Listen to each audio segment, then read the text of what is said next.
तो आप सभी का एक बार फिर स्वागत है इस लेक्चर सीरीज में, जिसे हमने कहा कि 10 मिनट्स के अंदर हम इकॉनमी को रिवाइज करेंगे वाया क्वेश्चंस।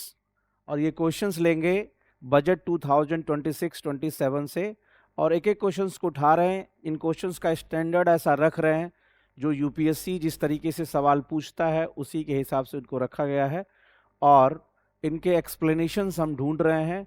और कोशिश ये रह रही है कि बहुत ही आसान तरीके से आपको चीज़ें समझ में आए। तो देखिए आज का क्वेश्चन क्या है।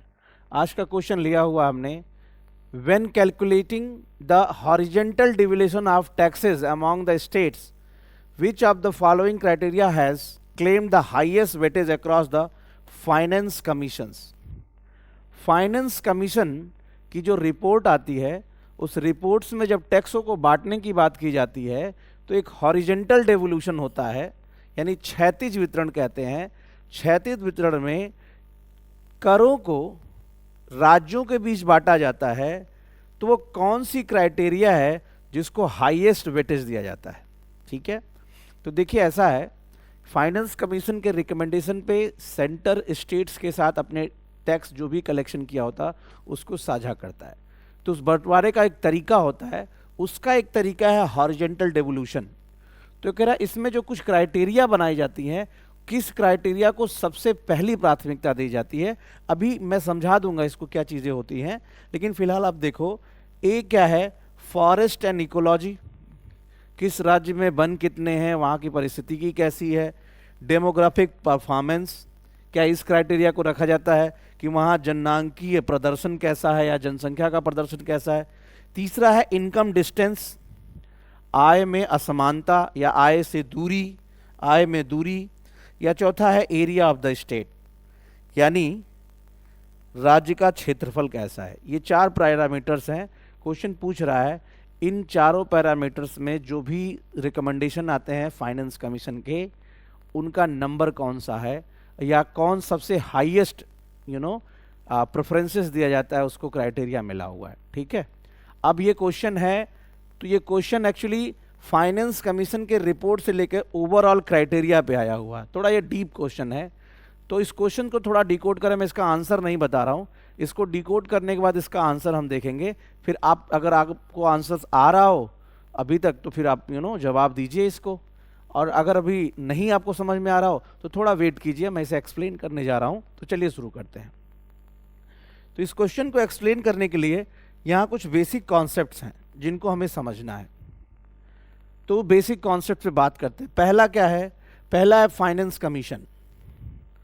फाइनेंस कमीशन क्या है इसको थोड़ा समझ लेते हैं, और क्या है फाइनेंस कमीशन और इसके कार्य क्या हैं। दो अगर बातें समझ लें तो चीज़ें हम जीरो से शुरू करते हैं। वित्त आयोग क्या है और उसके कार्य क्या हैं, ये चीज़ हम समझ लें। दूसरा हम ये समझ लें कि 16 फाइनेंस कमीशन क्या है और इसकी अभी रिपोर्ट क्या है, क्या आई है। और तीसरा, इस रिपोर्ट को कैसे बांटा जा रहा है, यानी इसमें वर्टिकल और हॉरिजॉन्टल क्या, क्षैतिज और ऊर्ध्वाधर वितरण क्या है, इस कॉन्सेप्ट को अगर हम समझ लें। ठीक है, तो एक एक करके समझते हैं और इस रिपोर्ट में क्या खास बात आई है उसको थोड़ा समझने की कोशिश करते हैं। तो देखिए ऐसा है, फाइनेंस कमीशन को लेकर कुछ बेसिक बातें मैं बता दे रहा हूँ जो आपको हर एग्जाम में काम आने वाली है। और ये इतना फेवरेट टॉपिक है, चाहे पीसीएस की बात कर लूँ या आप एसएससी देने वाले हैं उसकी बात कर लो या यूपीएससी के लिए बात कर लो। बेसिक्स तो इन क्वेश्चन में पूछते हैं। यूपीएससी में कभी नहीं पूछेगा फाइनेंस कमीशन कब बना था, लेकिन यूपीएससी में पूछेगा अभी जैसे क्वेश्चन दिया हुआ है कि किस क्राइटेरिया को सबसे अधिक हाईएस्ट वेटेज दिया जा रहा है। यानी यूपीएससी एप्लीकेशन बेस्ड क्वेश्चन पूछता है, फैक्चुअल क्वेश्चंस नहीं पूछता। लेकिन हम वहां तक पहुंचने के लिए मेरा मानना है जीरो से शुरू करना चाहिए। Let's start. फाइनेंस कमीशन एक कॉन्स्टिट्यूशनल बॉडी है, कॉन्स्टिट्यूशनल बॉडी है, संवैधानिक संस्था है। तो इसका मतलब क्या हुआ, संविधान में इसके लिए एक आर्टिकल होगा, ये आर्टिकल है 280, 280। आर्टिकल 280 संविधान के अनुच्छेद 280 में इसे वर्णित किया गया, इसलिए ये संवैधानिक संस्था है। नंबर 2, फाइनेंस कमीशन का टेन्योर, कार्यकाल 5 वर्ष के लिए होता है। कितने वर्ष के लिए होता है, 5 वर्ष के लिए होता है। इसे प्रेसिडेंट द्वारा बनाया जाता है, प्रेसिडेंट द्वारा। तो फाइनेंस कमीशन अपनी रिपोर्ट भी प्रेसिडेंट को देता है, जो बनाया है रिपोर्ट भी तो उसी को देगा। तीसरी चीज क्या है, फाइनेंस कमीशन पहला बना था 1951 में। कब बना था? केसी नियोगी, केसी नियोगी इसके पहले अध्यक्ष थे। अभी फिलहाल 16th फाइनेंस कमीशन का टेन्योर चल रहा है। इसके अध्यक्ष हैं डॉक्टर अरविंद पनगारिया। ये वही अरविंद पनगारिया हैं जो नीति आयोग जब बना था तो उसके पहले उपाध्यक्ष भी बने थे। 16th फाइनेंस कमीशन का जो टेन्योर है 2026 से लेकर 2031 के बीच में होगा, ये कार्यकाल होगा। ठीक है, अगर आपको बताऊं 15वें वित्त आयोग के अध्यक्ष कौन थे, तो ये थे आपके एनके सिंह, एनके सिंह। लगे हाथ 14वें का भी नाम जान लीजिए, ये थे वाईवी रेड्डी। ये सब लोग वो होते हैं, अर्थशास्त्री होते हैं। और 13वें का भी नाम जान लीजिए, 13वें वित्त आयोग के डॉक्टर विजय केलकर, विजय केलकर। ये वही विजय केलकर साहब हैं जिनके रिकमेंडेशन में इंडिया में जीएसटी लगी थी। यानी पूछ ले कहीं कि इंडिया में जीएसटी किस समिति की सिफारिशों पे आया, डॉक्टर विजय केलकर। और विजय केलकर 13th फाइनेंस कमीशन के क्या थे? अध्यक्ष थे। पीसीएस में कभी कभी आता है मिलाने के लिए कि कौन पहले नंबर पे था, इनका नाम और कार्यकाल दे देता। खैर, 16th फाइनेंस कमीशन के अध्यक्ष के बारे में पता चल गया, इसका टेन्योर पता चल गया। ठीक है, अब बात है फाइनेंस कमीशन के काम। फाइनेंस कमीशन के काम मोटी मोटा 2-3 काम हैं। पहला, केंद्र को राज्यों के साथ इकट्ठा किए गए टैक्स को साझा करने का सलाह देना। केंद्र से कहता है भैया ऐसा टैक्स कलेक्शन किए हो, इसका इतना हिस्सा तुम्हें राज्यों के साथ साझा करना चाहिए। ये क्यों होता है? दरअसल ऐसा करना कहलाता है कोऑपरेटिव फेडरलिज्म, सहकारी संघवाद। देश क्या है? राज्यों का संघ है। India is the union of the state. इसलिए सहकारी संघवाद का मतलब there should be good relationship between centre and states. केंद्र और राज्यों के बीच अच्छा संबंध होना चाहिए, और ये तभी संभव होगा जब केंद्र अपने पास जो टैक्स कलेक्शन किया है वो राज्यों के साथ साझा करे। उसके लिए क्राइटेरिया क्या हो सकता है वो आपका क्वेश्चन है। लेकिन ये राय कौन देता है? ये राय देता कौन? फाइनेंस कमीशन, वित्त आयोग। क्लियर? फाइनेंस कमीशन का पहला काम समझ में आ गया, और यूजुअली गवर्नमेंट इसकी बात मान भी लेता है। दूसरा, राज्यों को ग्रांट, अनुदान देने संबंधी शक्तियां। राज्यों को अनुदान देने संबंधी, सेंटर राज्यों को कितना ग्रांट देगा ये किसके कहने पे आता है? वित्त आयोग। ध्यान रखिएगा, यह शक्ति पहले योजना आयोग के पास थी, लेकिन जब योजना आयोग से नीति आयोग बनाया गया तो ये शक्ति उधर ट्रांसफर कर दी गई। सरकार का तर्क ये था कि जब शक्तियां योजना आयोग के पास थी राज्यों को टैक्स देने या फिर ग्रांट्स देने की, तो इससे कोऑपरेटिव फेडरलिज्म का वायलेशन होता था। राज्य अपने आप को ठगा हुआ महसूस करते थे योजना आयोग में। इसलिए केंद्र सरकार ने जब नीति आयोग बनाया तो नीति आयोग की वित्तीय शक्तियों को लगभग जीरो कर दिया, और योजना आयोग के पास जो पहले ये शक्ति थी सलाह देने की कितना अनुदान देना है, किसको? राज्यों को, तो ये अब वित्त आयोग को शिफ्ट कर दी गई है। अनुदान का मतलब इंग्लिश होता है ग्रांट, दान के जैसा। मतलब राज्यों को दे तो दिया है, वापस मांगेंगे नहीं, लेकिन अगर राज्य वापस करेंगे तो केंद्र मना भी नहीं करेगा। यूजुअली ऐसा होता नहीं है। तो अनुदान क्या होता है ये मेरे ख्याल से आप समझ पाएंगे। कहीं कहीं इकॉनमी आपको कैपिटल ग्रांट समझ में आएगा, यानी पूंजीगत अनुदान। कैपिटल ग्रांट का मतलब इतना ही है, grant with certain conditions to raise assets. यानी सरकार जब राज्यों को अनुदान देती है, जो कैपिटल ग्रांट होता है, पूंजीगत अनुदान होता है, तो सरकार शर्त लगा देती है कि भैया इस पैसे को आप सही दिशा में खर्च करोगे, जहां हम कहेंगे वहीं खर्च करोगे, इधर उधर खर्च नहीं करोगे। That is called capital grant. और यूजली जो ग्रांट होते हैं वो सरकार के हेल्प के रूप में होता है, केंद्र के हेल्प के रूप में राज्यों को, तो राज्य कहीं खर्च कर सकते हैं। तीसरा एक काम है राज्यों को सलाह देना उनके राजकोषीय घाटे को लेकर, राजकोषीय घाटे को लेकर। राज्यों की फिस्कल डेफिसिट कैसे मेंटेन होगी, इससे रिलेटेड सलाह भी कौन देता है? वित्त आयोग देता है। और वित्त आयोग इन राज्यों से यह भी कहता है किस तरीके से अपने लोकल बॉडीज, स्थानीय शासन को सपोर्ट करेंगे। ये होता है वित्त आयोग का काम। लोकल बॉडीज का मतलब जिला पंचायत और सभी जगहों को कैसे सपोर्ट करेगा। आई थिंक फाइनेंस कमीशन के 4 काम समझ पाए। जो मेजर काम है सलाह को देना सरकार को कि भैया टैक्स को कैसे बांटेंगे। अब बड़ा सवाल ये आया कि जो क्वेश्चन की तरफ हम बढ़ रहे हैं, केंद्र राज्यों के साथ टैक्स बांटती कैसे है, ठीक है, और वो क्राइटेरिया क्या होती है। तो केंद्र राज्य के साथ जो टैक्स बांटती है, केंद्र और राज्य, इसके 2 आधार होता है। एक होता है वर्टिकल डेवोल्यूशन, वर्टिकल, और दूसरा होता है हॉरिजॉन्टल, ऊर्ध्वाधर, ऊर्ध्वाधर बंटवारा, क्षैतिज बंटवारा। तो देखिए वर्टिकल का मतलब ये होता है, हॉरिजॉन्टल का मतलब ये होता है। तो जैसे मान लीजिए ये केंद्र है और ये स्टेट्स हैं, ये स्टेट्स हैं, और तो केंद्र से स्टेट के बीच में टैक्स कितना जाएगा ये पहले तय होता है, इसको कहते हैं वर्टिकल।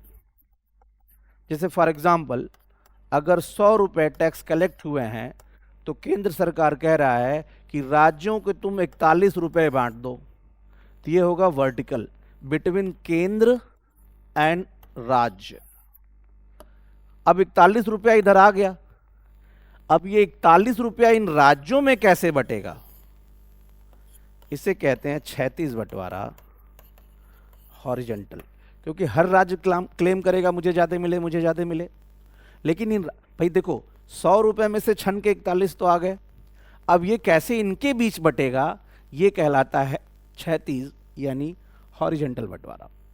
यहीं तय होते हैं कुछ क्राइटेरियाज, यही क्राइटेरियाज तय किए जाते हैं कि भैया ऐसा जो राज्य जितना मांगा उतना तो नहीं दे सकते, तो वही क्राइटेरियाज कहते हैं, वही कॉन्सेप्ट। यानी जो क्षैतिज यानी हॉरिजॉन्टल बंटवारे में जो क्राइटेरियाज तय करते हैं, तो वो मैं दिखाता हूं आपको वो कौन से क्राइटेरियाज होते हैं। तो देखिए, ये देखिए इस बार के 16th फाइनेंस कमीशन का जो रिपोर्ट है, ठीक है, क्राइटेरिया। तो हॉरिजॉन्टल बंटवारे के लिए सबसे ऊपर है देखिए इनकम डिस्टेंस, आय में दूरी, और देखिए इसका वेटेज कितना है। 14th फाइनेंस कमीशन में ये 50% था, 15th फाइनेंस कमीशन में ये 45% था, 16th फाइनेंस कमीशन में क्या है 42.5% है वेटेज। तो सवाल ये है कि सर इनकम डिस्टेंस क्या होता है। आय में दूरी का मतलब होता है हम निकालते हैं कि किस राज्य की सबसे अधिक पर कैपिटा इनकम है, प्रति व्यक्ति आय सबसे अधिक किसकी है। मोटी मोटा समझाऊं, कौन सा राज्य सबसे अमीर है। प्रति व्यक्ति आय का फॉर्मूला क्या होता है, नेशनल इनकम बटा पॉपुलेशन। तो जिस राज्य की नेशनल इनकम बहुत अच्छी होगी, पर कैपिटा इनकम क्या होगी उसकी, बहुत हाई होगी। तो जो सबसे हाईएस्ट पर कैपिटा इनकम वाला स्टेट है उसको हम लेते हैं और उससे डिस्टेंस तय करते हैं कौन सा राज्य कितना पीछे है।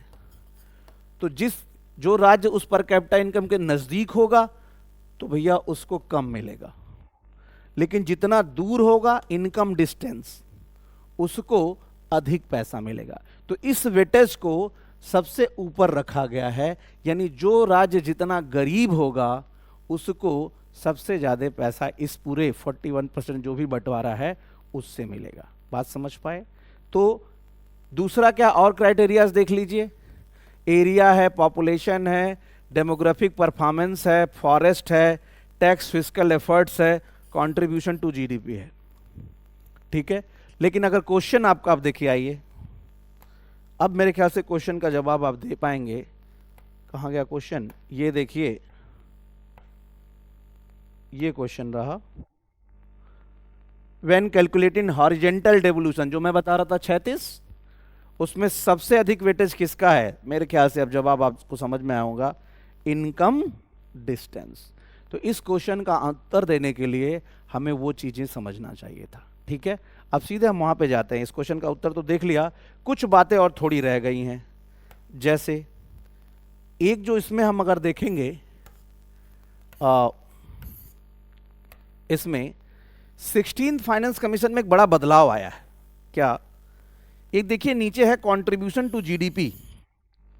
ये जो क्राइटेरिया है इसे ना तो 14th फाइनेंस कमीशन में ऐड किया गया था ना 15th में, लेकिन 16th फाइनेंस कमीशन में इसके वेटेज 10% दिया गया है। इसका मतलब ये नया बदलाव है। क्वेश्चन यहां से भी बन सकता है कि 16th फाइनेंस कमीशन में वो कौन सा क्राइटेरिया है जिसको क्या है नया वेटेज मिला है, जबकि दूसरे फाइनेंस कमीशन में या 15th का रेफरेंस देके नहीं मिल पाता है। ठीक है, दूसरी चीज क्या है, एक और सवाल ये है कि सरकार कैसे बनाती है। अगला सवाल ये है कि गवर्नमेंट कैसे सरकार या टैक्स को बांटती कैसे है।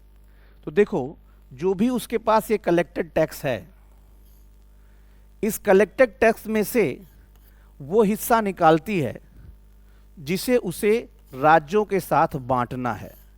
इसे कहते हैं डिविजिबल पूल। इसे क्या कहते हैं? डिविजिबल पूल कहते हैं। डिविजिबल पूल कैसे बनाया जाता है? इस टोटल कलेक्टेड टैक्स में से सरकार दो चीजें निकाल लेती है, एक सेस यानी उपकर और दूसरा सरचार्ज, अधिभार।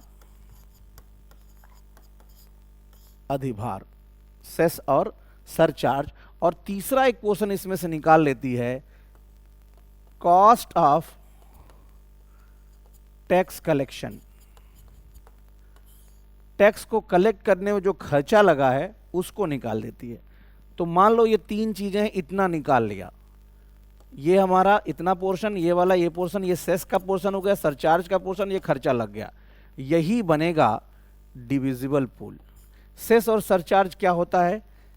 इसको टैक्स ऑन टैक्स कहते हैं, कर के ऊपर लगने वाला कर होता है। तो ये पहले हटा लिया जाता है क्योंकि सरकार इसको राज्यों के साथ साझा नहीं करती है, और टैक्स कलेक्शन में जो खर्च लगा है उसको जोड़ लिया जाता है। उसको हटा के जो बचता है, अब इसी का 41%, जैसा 16th फाइनेंस कमीशन का रिपोर्ट कहता है या उसकी जो रेशियो है वो 41% टोटल हम शेयर करेंगे किसके साथ? स्टेट्स के साथ करेंगे। तो 16th फाइनेंस कमीशन की एक जो पहली रिपोर्ट है वो ये है कि 41% डिविजिबल पूल का किसके साथ साझा किया जाएगा? राज्य सरकारों के साथ साझा किया जाएगा 41% डिविजिबल पूल का। दूसरा बड़ी चीज क्या है कि इसमें जो दिया गया है, एक तो ये इस बार सरकार ने 16th फाइनेंस कमीशन ने क्या किया है, 9.47 लाख करोड़ का ग्रांट की सिफारिश की है। 9.47 लाख करोड़ ग्रांट की सिफारिश की है। तीसरी चीज क्या कही है कि सरकारों को, यानी केंद्र सरकार को अपने राजकोषीय घाटे को 2030-31 तक अपने जीडीपी के 3.5 पर लेकर आना है। अगला रिकमेंडेशन क्या है? स्टेट्स के लिए कहा कि स्टेट्स अपनी GSDP, gross state domestic product के जीएसडीपी का अपने राजकोषीय घाटे को 3% तक करना है। ये स्टेट के लिए सजेशन है 16th फाइनेंस कमीशन की इस बार। और स्टेट से कहा कि अगर अपने घाटे को ठीक करना है तो स्टेट्स को ऑफ बजट बोरोइंग्स को कम करना होगा, स्ट्रिक्टली कम करना होगा। ऑफ बजट बोरोइंग्स क्या होता है? जब किसी राज्य को पैसा खर्चा करना होता है तो अपने किसी संस्थान से कहती है कि तुम उधार ले लो, हमको दे दो, हम खर्चा कर लेंगे और बाद में तुमको लौटा देंगे। अब ये हमारे बजट पे भी नहीं दिखेगा, तो हमारा घाटा ऑलरेडी कम दिखेगा। इसे कहते हैं ऑफ बजट बोरोइंग। जैसे मान लो कोई गवर्नमेंट अपने किसी इंस्टीट्यूशन से कहे कि उधार आप लो और हमको दो, हम खर्च करेंगे। हम उधार लेंगे एज ए गवर्नमेंट तो हमारे बजट पे दिखेगा, आप उधार लो वो बजट पे दिखेगा नहीं। इसे कहते हैं ऑफ बजट बोरोइंग। तो बहुत से स्टेट्स बदमाशी करते हैं, अपने घाटे को कम दिखाने के लिए खुद उधार ना ले करके ऑफ बजट बोरोइंग्स कहते हैं। तो फाइनेंस कमीशन ने कहा सुनो भाई, ये काम बंद कर दो, इससे तुम्हारा जो रियल घाटा दिखाई नहीं देता है। तो मेरे ख्याल से इस क्वेश्चन का उत्तर आपको मिला होगा। ये इस क्वेश्चन का उत्तर क्या है भाई? ये रहा इनकम डिस्टेंस। लेकिन देखिए, एक क्वेश्चन के बेस पे हमने पूरा फाइनेंस कमीशन और 16th फाइनेंस कमीशन के रिकमेंडेशंस कर दिए। अब आपके लिए मैं बता रहा हूँ सेस और सरचार्ज क्या होता है और उन दोनों में अंतर क्या होता है। आप कमेंट बॉक्स में बताइए, देखिए कहीं सर्च करके बताइए या आपके दोस्तों को भी पता चलेगा और अपना इन्वॉल्वमेंट बढ़ाइए। ठीक है, 16th फाइनेंस कमीशन का टेन्योर क्या है वो लिख के दिखाइए थोड़ा, इसमें कब से कब तक शुरू होगा इस चीज़ को लेकर के। और ये वीडियो कैसा लग रहा है आपको? ये सीरीज़ आगे जारी रखनी चाहिए और क्या क्या किया जा सकता है, अपने सुझाव दीजिए। मिलते हैं किसी अगले वीडियो में। Thank you.